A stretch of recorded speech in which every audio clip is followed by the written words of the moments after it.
अच्छा, ये है वो सर्कल, ये जब तक कंप्लीट नहीं होता तब तक बात पूरी नहीं होती। तो एजुकेशनल साइकोलॉजी बेसिकली उस कनेक्ट पे चलती है जिसमें ये तीनों एलिमेंट्स एक दूसरे के साथ मिलके काम कर रहे हैं। मदरसे की खास बात ये थी कि ये हमेशा बच्चों की इंडिविजुअल स्ट्रेंथ्स के ऊपर चलता है। इस पे अभी मॉडर्न साइकोलॉजी भी यही कहती है कि अगर आप बच्चे की स्ट्रेंथ्स को पहचान के उसके अकॉर्डिंग उसको सिलेबस देते हैं तो वो बेहतर परफॉर्म करता है। लॉजिकल, मैथमेटिकल, मैथ्स में जो बच्चे बहुत तेज होते हैं ना, उनमें ये वाली इंटेलिजेंस पाई जाती है। वो लॉजिकल होते हैं, मैथमेटिकल, और चीज़ों को फौरन एनालाइज करना वो उनकी इनबिल्ट स्ट्रेंथ होती है। अच्छा, अभी हमारा जो एंगल है वो थोड़ा सा डिफरेंट है। हमने अभी आपने चाइल्ड साइकोलॉजी पढ़ी, हम अभी एजुकेशनल साइकोलॉजी पे आ रहे हैं। ठीक है, तो बेसिकली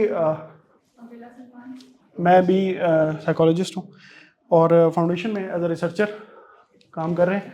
ये कुछ किताबें जो अभी तक इस हाथ से लिखी जा चुकी हैं और वो कुछ किताबें जो अभी तक हमने लिखनी हैं, और ये फाउंडेशन के प्लेटफॉर्म से आ रही हैं विद कोलैबोरेशन विद शाजी।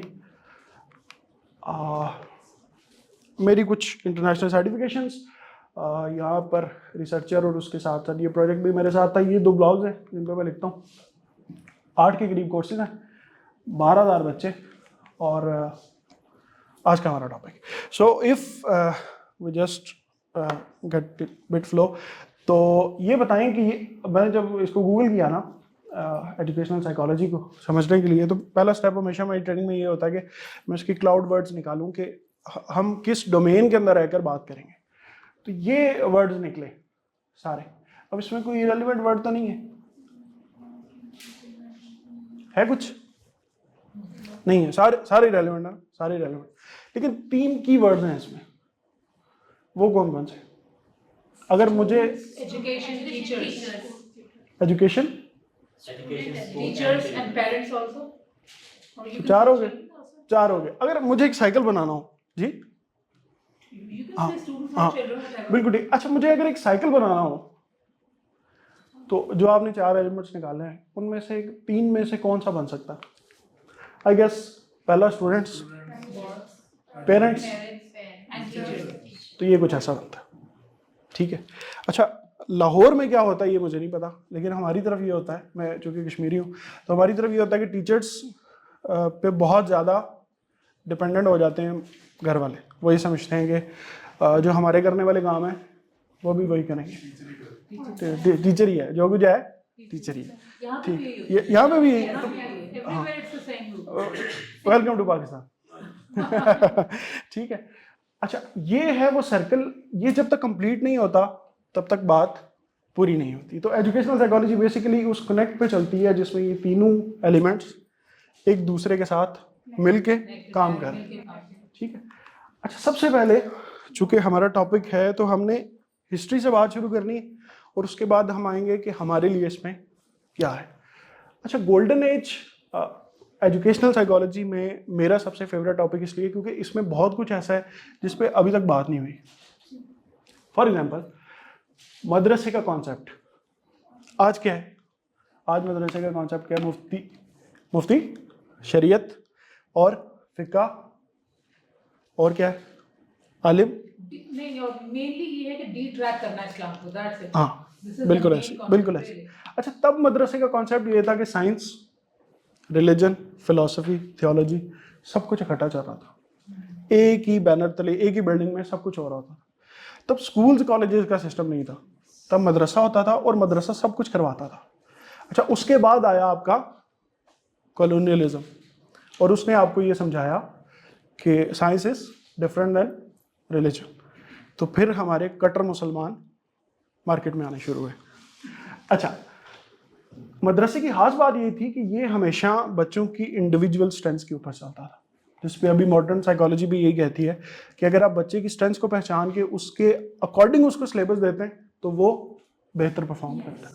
लेकिन अगर वो जैसे आइंस्टाइन की भी है कि अगर आप मछली को दरख्त पे चढ़ना सिखा रहे हैं तो आप ज्यादती कर रहे हैं, तो वो ज्यादती पाकिस्तान में हो रही है।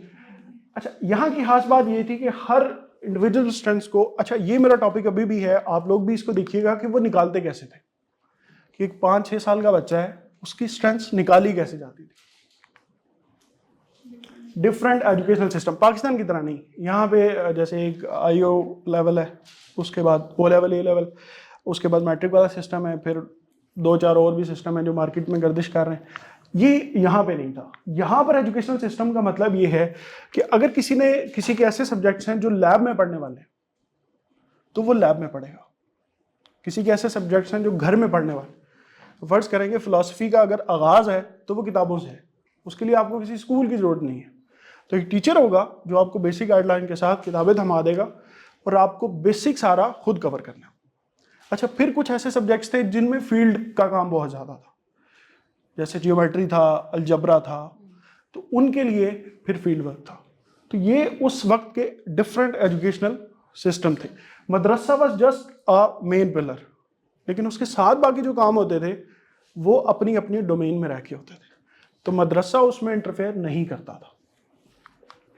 अच्छा जी, तो अभी इस पे बात हुई कि कॉलोनियलिज्म ने कैसे हमें ये समझाया कि दीन हमें इजाज़त नहीं देता, और इसी वजह से सर सैयद के अगेंस्ट हुए लोग कि आप अंग्रेज़ी क्यों पढ़ा रहे हैं।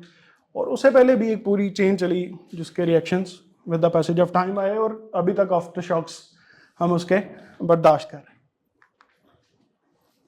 अच्छा, मीनिंगफुलनेस सबसे इम्पॉर्टेंट इंग्रेडिएंट लगा मुझे इस पूरे सिस्टम का। तब ये नहीं था कि आपने जैसे अभी मटेरियलिस्टिक दुनिया हो गई है तो उसके मुताबिक प्रायोरिटीज़ भी मटेरियलिस्टिक हो गई हैं कि वेल्थ होगी, फेम होगा, तब ये नहीं था। अच्छा, तब कॉन्सेप्ट ये था, माइंडसेट ये था कि आपने अपनी एजुकेशन इसलिए हासिल करनी है क्योंकि आपने अपने आप को सोसाइटी के लिए यूज़फुल बनाना है। बेसिक बात है, 1000 दफ़ा आपने सुनी होगी। मैं इसकी आपको प्रैक्टिकल डेमोस्ट्रेशन बताता हूँ कि हुआ कैसे। इब्ने बतूता ने 21 साल की उम्र में अपनी काजी की डिग्री हासिल कर ली थी, ठीक है। और उनकी जो मोटिवेशन थी that was just one line कि निज़ाम कुफर के साथ चल सकता है, अदल इंसाफ के बगैर नहीं चल सकता।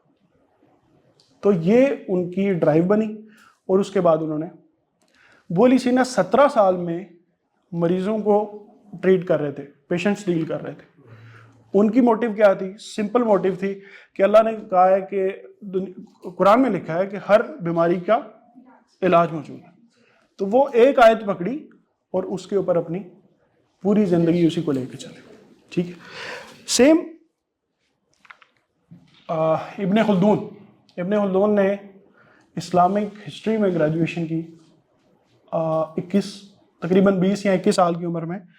अच्छा, उनका मोटिव ये था कि दीन ये कहता है कि जो कौमें तरीक से नहीं सीखती वो इबरत का निशान बन जाती।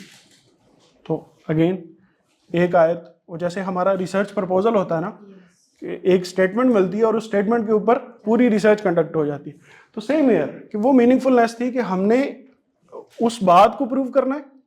अच्छा, उसकी वजह से क्या हुआ कि इस गोल्डन एज में एजुकेशन फ्री थी, मेडिकल फ्री था, और जितनी भी बेसिक फैसिलिटीज़ जिनकी हम बात करते हैं, रोटी कपड़ा मकान सेहत, वो सब कुछ फ्री था। उसकी वजह ये थी कि सोसाइटी ऐसे लोग प्रोड्यूस कर रही थी जो फ्री काम करने के लिए तैयार थे। लेकिन अभी आपको भी पता है कि कैसे चलता है सब कुछ, और उसके पीछे भी ग्राउंड्स हैं कि एक कैपिटलिस्ट माइंडसेट चलता आ रहा है, और उसको अगर आप सिंगल हैंडेडली लेके चलना चाहें तो वो पॉसिबल नहीं है। बस ज़्यादा स्पीड से तो नहीं चल रहा? हाल ओके। अच्छा जी, अब कुछ चीज़ें हैं जो मॉडर्न साइकोलॉजी में, एजुकेशनल साइकोलॉजी में आपके समझने वाली। सबसे पहले, स्टूडेंट का पोटेंशियल क्या है। आप में से किसी ने 9 टाइप्स ऑफ इंटेलिजेंस पढ़ी है? नहीं। ये मॉडर्न थ्योरी में स्टूडेंट्स को समझने के लिए सबसे यूजफुल कॉन्सेप्ट है, और इनके मुताबिक, इस थ्योरी के मुताबिक 9 तरह की जहानतें पाई जाती हैं बच्चों में। और अगर आपको ये पता लग जाए कि किस स्टूडेंट में किस टाइप की जहानत है तो आपके लिए उसे डील करना आसान हो जाए।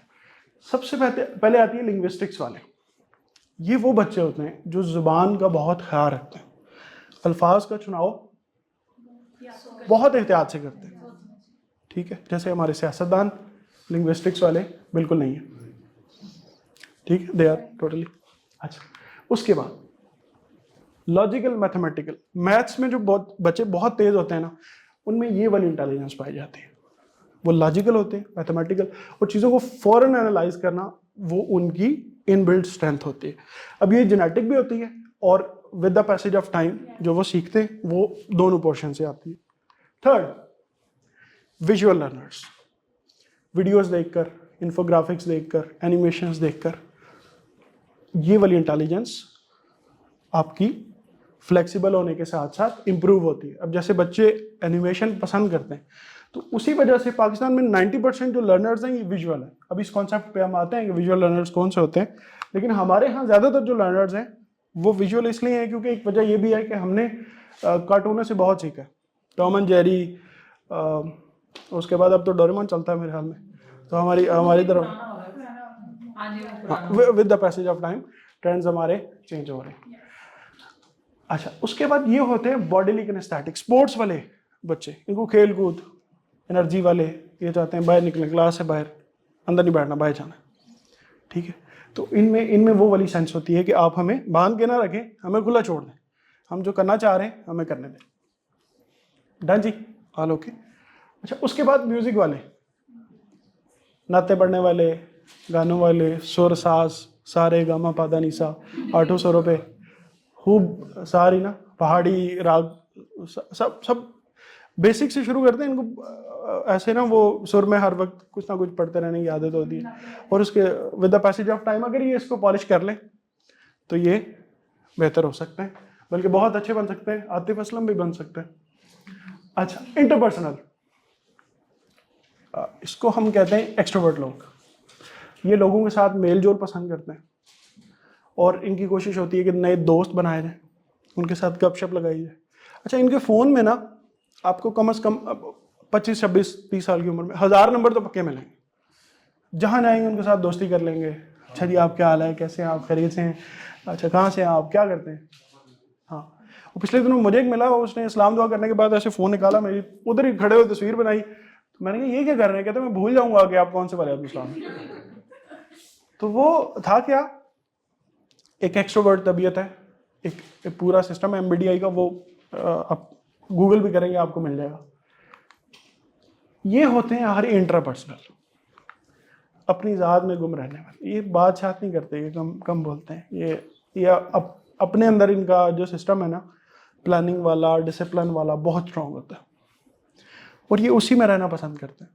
इनको अगर आप इंटरपर्सनल वाले काम दें कि जाओ दोस्तों से मिलो, ये नहीं मिलेंगे।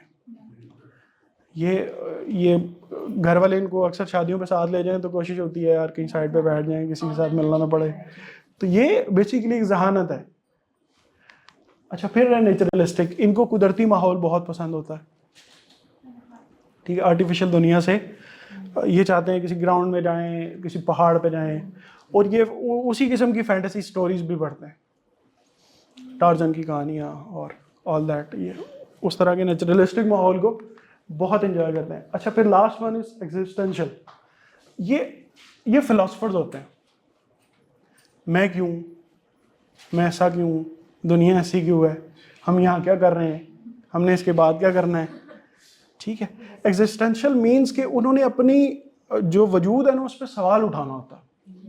ये वो बच्चे होते हैं जो क्लास में अजीब व गरीब सवाल करेंगे, जिनके जवाब टीचर्स के पास नहीं होते, ठीक है। तो वो कर क्या रहे होते हैं, वो बेसिकली वो अपना इंटेलिजेंस से सोच रहे होते हैं। अब फर्ज करेंगे इस तरह का बच्चा अगर आप सबको एक ही कैटेगरी में डाल दें तो वो चूचू का मुरब्बा बनेगा, ठीक है। अब अगर फर्ज करें लिंग्विस्टिक्स वाला को बहुत अच्छा है, वो बहुत अच्छा राइटर बन सकता है अगर उसे ये पता हो कि कौन सा लफ्ज कहाँ यूज करना है, तो वो क्या कमाल लिखेगा, ठीक है। लॉजिकल वाला बहुत अच्छा साइंटिस्ट होगा, मैथमेटिशियन बहुत अच्छा होगा, ठीक है। और फर्ज करें कि अगर वो अलजबरा वाले कौन थे, जाबिर बिन हयान, अगर लॉजिकल मैथमेटिकल ना होते तो मिलता हमें अलजबरा, नहीं मिलता। तो बेसिकली उनकी स्किल आइडेंटिफाई हुई कि ये इस काम में अच्छे, और उसके बाद उन्हें क्या कहा गया कि आप इसी में कर लें। अच्छा, मज़े की बात, मैं अभी बात कर रहा था इब्ने सीना की कि 17 साल की उम्र में वो क्या कर रहे थे, मरीज डील कर रहे थे। उसकी वजह क्या थी, उन्होंने पढ़ी सिर्फ मेडिकल। हमारे यहाँ FSC करने से पहले आपको फिजिक्स भी पढ़नी पड़ती है, केमिस्ट्री भी पढ़नी पड़ती है, ठीक है। उर्दू के गालिब के शेर भी याद करने पड़ते हैं, जिनका ठीक है। अच्छा, वो सब चीज़ें उनके लिए यूज़फुल नहीं है। अगर ये सब कुछ उनको बड़ा स्पेसिफिक कर दिया जाए ना टू द टॉपिक कि आपने बायो पढ़नी है, बायो से बाहर नहीं निकलना, या बायोकेमिस्ट्री पे आ जाए मैक्सिमम, आप इससे आगे नहीं जाएंगे, तो वो 16-17 साल की उम्र में दे आर प्रोफेशनल्स। 20 साल की उम्र में कर लें, लेकिन करे कौन? That is a question. तो स्टार्ट टीचर से होगा कि कम से कम हम बात को समझें तो सही ना। मैंने भी 1.5-2 साल इदारा चलाया है, अभी किसी और के हवाले करके आ गया, वो पढ़ाई भी तो चलानी थी आगे। तो छोटे शहरों में यही मसले होते हैं, हम पहाड़ी हैं, कश्मीरी हैं, तो वहाँ पर अपॉर्चुनिटीज़ नहीं होती, तो फिर हम क्या करते हैं, हम बड़े शहरों में आ जाते हैं। अच्छा, फर्ज यहाँ अब ये विजुअल लर्नर्स होते हैं, ये एनिमेशंस पे जाते हैं, ठीक है, इनको ब्रॉडर चीज़ें चाहिए होती हैं, फिल्में देखना और वीडियो से समझना, ये लेक्चर से बात नहीं समझते। अच्छा, फर्ज करें आपको कोई ऐसा मिल गया जिसमें ये वाली है एबिलिटी और उसको आपकी बात समझ में नहीं आ रही, उसे कहें इसी टॉपिक पे जाके कोई वीडियो देख लो, वो 5-7 मिनट में वो कॉन्सेप्ट समझ आएगा, लेकिन आपका 1.5 घंटे का लेक्चर उसे समझ में नहीं आएगा। अगर कोई टॉपिक मुश्किल हो तो उसे नहीं आएगा। उसकी राइट इंटेलिजेंस को कनेक्ट करना विद, ठीक है, राइट सोर्स, ये पूरी साइंस है। बॉडी किनेस्थेटिक, ये स्पोर्ट्स में अगर इनको अभी से आप इनकी, अगर आपको कोई बच्चा मिलता है तो उसको मेंटली प्रिपेयर कर दें कि यार आप स्पोर्ट्स में बहुत अच्छे हैं, आप इसमें, अब मसला क्या है कि स्पोर्ट्स में पाकिस्तान में फ्यूचर नहीं है, ठीक है, लेकिन उसे कहें कि आप इसको परसू तो करें ना, पाकिस्तान ही तो नहीं है और भी पूरी दुनिया पड़ी है यहाँ पे, तो वैसे भी पाकिस्तान वाले तो कम होते जा रहे हैं, मतलब वैसे ऑफ टाइम म्यूजिकल गाता है, नात पढ़ता है, तो इसको कहेंगे अपने शौक को कैरी करें अलॉन्ग विद अदर थिंग्स, कि नाते पढ़े। ये चीज़ें इंसान की चाहते ना चाहते एक पहचान बन जाती है, बंदा जानबूझ के ऐसी चीज़ें करता है। ऐसे दोस्त मशहूर होते हैं कि वो फिलासफर हैं, एक्सिस्टेंशियल लोग जो होते हैं वो मशहूर होते हैं, यार है ही फिलासफर, ये तो बोल जाओ उन्होंने फिलासफी झाड़नी है, ठीक है, उसका नाम ही हम फिलासफर रख देते। उसकी वजह, वो जिस इंटेलिजेंस से सोच रहा है ना, उसके पास वही है, कोई दूसरी तीसरी बात है नहीं, वो मैथमेटिकल इक्वेशन आपके सामने नहीं डील करेगा। और इसी वजह से जो मैथ में आपको बच्चे अच्छे मिलते हैं वो बहुत अच्छे मिलते हैं, और जो नल्ले मिलते हैं, जो कमज़ोर, वो बिल्कुल ही कमज़ोर मिलते हैं, ठीक है। तो ये सारी हैं इंटेलिजेंस। अच्छा, इंटरपर्सनल वाले, इनको आप कहेंगे कोई एक्सट्रोवर्ट वाले, आप शोबे निकाल दें। वो जो मैं किताबें दिखा रहा था आपको पहले,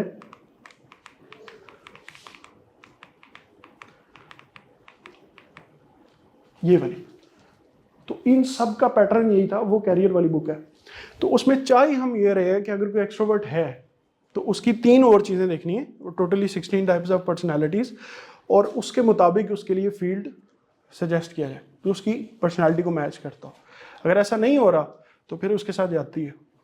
जैसे एक इंट्रोवर्ट है, उसको बिठा दें कि भाई आपने ये करना है कि आपने लोगों के साथ सलाम दुआ करनी है, उन्हें बताना है कि हमारा दफ्तर क्या करता है और उनको पूरा गाइड करना, वो तो नहीं करेगा। और एक्सट्रोवर्ट को आप बिठा देंगे, यार तूने पूरा दिन बैठ के कोडिंग करनी है, कंप्यूटर पे प्रोग्राम लिखना है, किताब लिखनी है, वो तो नहीं लिख सकता, वो कहेगा मुझे ले जाए यहाँ से, मैं कुछ और कर लूँगा। अच्छा, अब ये वो 3 चीज़ें जो हमारी सेकंड टॉपिक है, और ये सबसे पहले विजुअल, वो बच्चे जो देख के सीखते हैं, जिन पे अभी बात हुई कि वीडियो से, एनिमेशन से, ग्राफिक से इनको चीज़ें बेहतर समझ आती हैं, इंस्टेड कि आप इन्हें लेक्चर दें। अच्छा, विजुअल बच्चे ना, आप सब लोग किनेस्थेटिक हैं, थर्ड टाइप बताता हूँ क्यों। विजुअल बच्चे हमेशा जो चेयर होती है ना उसके अगली तरफ बैठते हैं, ठीक, आगे होके बैठते हैं, हाँ ठीक है, और उनके सवालों में आपको ऐसे लफ्ज़ मिलेंगे, यार वो देखिए की है, यार ये देखना, ठीक है, वो विजुअल वर्ड मिलेंगे आपको, ऑडिटरी वर्ड नहीं मिलेंगे। यार देखिए ज़रा मेरा टेस्ट चेक करिए, ठीक है, ये है विजुअल बच्चों की पहचान, ये देख कर समझते हैं। इनका ऑडियो वाला पोर्शन थोड़ा सा वीक होता है, और किनेस्थेटिक भी वीक। एक इन तीनों में से आपकी बेस स्ट्रेंथ होती है, और अगर आपको बेस स्ट्रेंथ पता हो ना तो आप उस हिसाब से जो आप नॉलेज कंज्यूम कर रहे हैं आप उसी हिसाब से अपने आप को मॉडिफाई कर लेते हैं, ठीक है। तो अब फर्ज करेंगे एक विजुअल बच्चा है, तो विजुअल बच्चा उसकी वो देखकर उसको यहाँ पर एक वीडियो चला दें, बिठा दें, वो बैठ के नोट्स लेता रहेगा, उसे कोई फ़र्क नहीं पड़ेगा। अब आते हैं दूसरे की तरफ, ऑडिटरी। ये वो बच्चे होते हैं जिनको सुन के समझ आती है, इनकी सुनने की सलाहियत देखने की सलाहियत से ज़्यादा तगड़ी होती है, ठीक है। ये क्या करते हैं, ये पसंद करते हैं कि लेक्चर हो। जो बच्चे आपकी क्लास में सवाल पूछते हैं ना, वो ऑडिटरी होते हैं और साथ में एक्सट्रोवर्ट होते हैं। इंट्रोवर्ट बच्चा सवाल नहीं पूछता, कहता हाँ ठीक है समझ बाद में आ जाएगी, कोई मसला है, लेकिन सवाल नहीं पूछेगा। तो ऑडिटरी बेसिकली उन्हें लेक्चर्स की ज़रूरत पड़ती है। थर्ड, अच्छा हमारे पास 90% जो मेरी रिसर्च है वो विजुअली, ठीक है। वो अच्छा उसकी वजह ये है कि फ़ोन इतना यूज़ कर लिया है कि वो पक गई आदत, वो वाली स्ट्रेंथ ना इतनी पक गई है कि अब और किसी पर गुजारा ही नहीं होता। ऑडिटरी वाले गाने ज़्यादा सुनते हैं, उनके पास हर मेहदी हसन से लेकर अरिजीत सिंह तक हर चीज़ मौजूद होगी। And the third is kinaesthetic. जैसे विजुअल आगे बैठते हैं ना चेयर पे, किनेस्थेटिक हर चीज़ को फील करके। यहाँ अगर कोई किनेस्थेटिक स्पीकर होता ना, उसके दोनों हाथ ऐसे होते और वो जिस भी चीज़ पे जो चीज़ उसके एक्सेस में होगी उसको हर पूरी तरह से ना टच करके फील करेगा। किनेस्थेटिक इज बेसिकली टच, आपकी टच वाली सेंस, कि आप उसको अच्छा और सुनाएं खैरियत से, ठीक है। ये गले मिलेंगे, लंबा जफा लगाएंगे बंदे को, ठीक है, ये उनकी हैबिट में होता है। चेयर पे बैठेंगे, पीछे टैग लगा कर बैठे दोनों हाथों से। इसमें अच्छा बुरा कुछ नहीं होता, कोई बंदा अपनी पोजीशन ना चेंज करे, ठीक है। जो है वो नेचुरली है, ठीक है, इसमें कोई कुछ नहीं कर सकता। और ये अच्छा है, कोई ये नहीं कोई अच्छा होता है मैं कहूँगा मैं विजुअल हूँ तो मैं अच्छा हूँ, आप किनेस्थेटिक हैं तो बुरे हैं, नहीं है। हर बंदा डिफरेंट है और उस यूनिकनेस को हमने इंजॉय करना है, ठीक है। तो हमारे एक दोस्त हैं, वो कुर्सी पे आते हैं, बैठते नहीं, लेट जाते, तो हम उसको भी इंजॉय करते हैं, डॉक्टर साहब किनेस्थेटिक हैं तो। अच्छा, third topic, familiarity with the source of motivation. बच्चे किस चीज़ से मोटिवेट होते हैं? सबसे पहले तो अपने टीचर को देख के वो बहुत मोटिवेट होते हैं, फॉर शी और he is the role model. बिल्कुल बिल्कुल ऐसे, उनकी पर्सनालिटी से सबसे पहले बिल्कुल ऐसे। अगर आप खुद उनको इंस्पायर नहीं कर रहे ना, वो नहीं पढ़ेंगे। मैंने स्कूल का आगाज़ एकेडमी से किया था। मैं स्कूल बनाने से पहले वहाँ पर कश्मीर में मैंने एक एकेडमी बनाई ना छोटी सी। तो हमारे स्कूलों में ये था कि बच्चे असेंबली के बाद जाते थे। तो हम चूँकि 4-5 दोस्त थे लाइक माइंडेड जिन्होंने एकेडमी शुरू की। अब ये होता था कि एकेडमी के टाइम से 15-20 मिनट पहले स्टूडेंट बाहर खड़े होते थे, सर दरवाज़ा खोलो, सर अंदर आ दो, ठीक है। उसकी वजह ये थी कि एक तो हमारा उनके साथ जनरेशन गैप बहुत थोड़ा था, कि हार्डली वो 9वीं 10वीं के थे तो 8-10 साल का फ़र्क था। तो हम उनको अप्रोच को समझ लेते थे, फिर उनके हमारे साथ लगती थी कि बड़े फ्रेंडली स्टाइल में हम उन्हें पढ़ाते थे। फिर जिस बेस पे उन्हें पढ़ाना है, अगर ज़्यादातर विजुअल्स है, उन्हें एक चीज़ नहीं समझ आ रही तो LCD उठा लेनी है और उनके सामने रख देनी है, USB लगा के उन्हें लेक्चर दे देना। वो उसको ज़्यादा पसंद करते थे, ठीक है। अगर आपको अब वो रोल मॉडल जो होता है ना, वो पहली इंस्पिरेशन होता है, लेकिन अगर वो नहीं है तो कुछ और भी तो होती हैं चीज़ें, जैसे रिवॉर्ड। ये नहीं कि जेब में पैसे डालने, सर एक थपकी जो होती है ना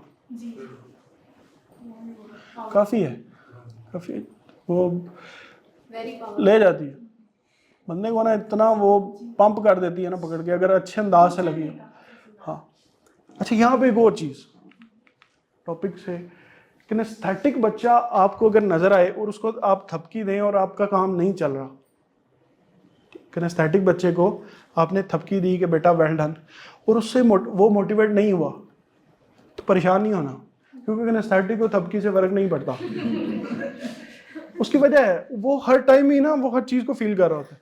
तो उसके विजुअल बच्चे को आप थपकी दे दें अच्छे अंदाज, यार तू छा गया, वो इतना खुश होगा ना, वो सीधा घर जाएगा और कहेगा मैनू कपड़े दो, मैं अकेडमी जाऊँ, ठीक है। ये उनका 5-7 मिनट, ठीक है।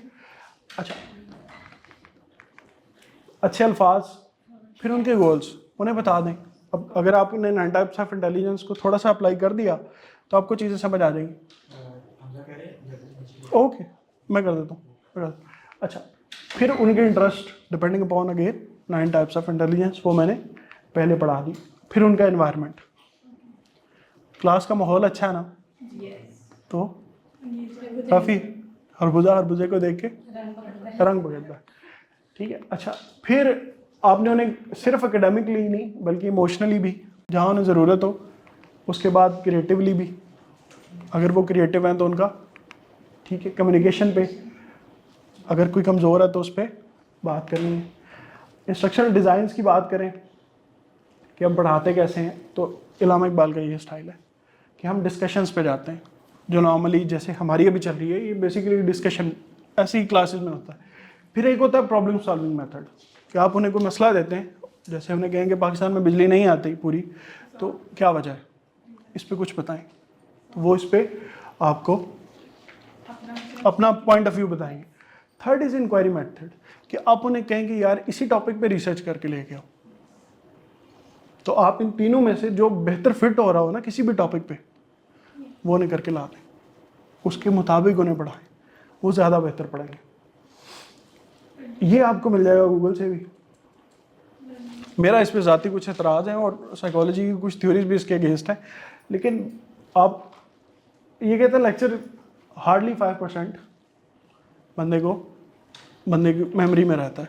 उसके बाद आती है आपकी reading, audio visual on the, इसको आप लिख लें लर्निंग पिरामिड के नाम से ना, ठीक है, ये आपको गूगल से मिल जाएगा और इससे आपको समझ में आ जाएगा कि कौन से तरीके, अब जैसे बच्चे दूसरे बच्चों को पढ़ा कर ज़्यादा बेहतर सीखते हैं, ठीक है। अब जैसे ये चीज़ें मैंने पढ़ाई हैं तो ये मुझे भी रिवाइज होगी। Done, any question? All done.